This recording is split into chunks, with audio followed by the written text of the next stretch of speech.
Pertempuran di Ugledar kian intens.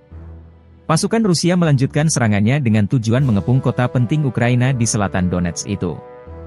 Jika pasukan Volodymyr Zelensky tidak memperkuat basis pertahanan dan menambah personel dan amunisi, kota strategis ini tak lama lagi jatuh ke tangan Rusia. Analis militer Deep State memperkirakan tentang situasi yang sangat berbahaya bagi pertahanan Ukraina di arah selatan Donetsk.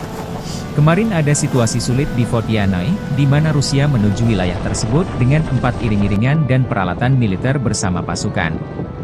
Mereka mencoba melancarkan serangan pamungkas militer Rusia juga memasuki wilayah tambang selatan Donbas.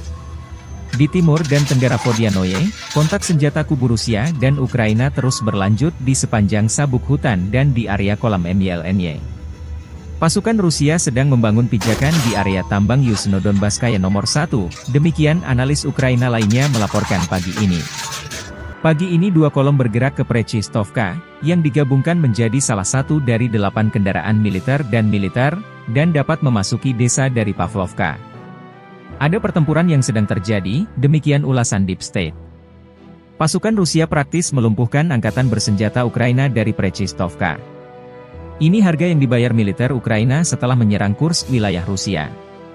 Ugledar memiliki populasi 14.000 jiwa sebelum perang berkecamuk.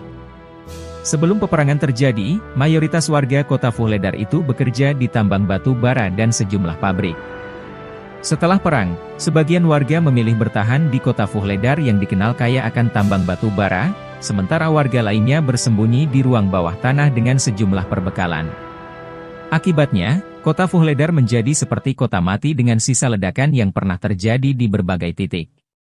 Hingga berita ini dibuat, militer Ukraina terus memaksimalkan pertahanan guna menghalau serangan Rusia.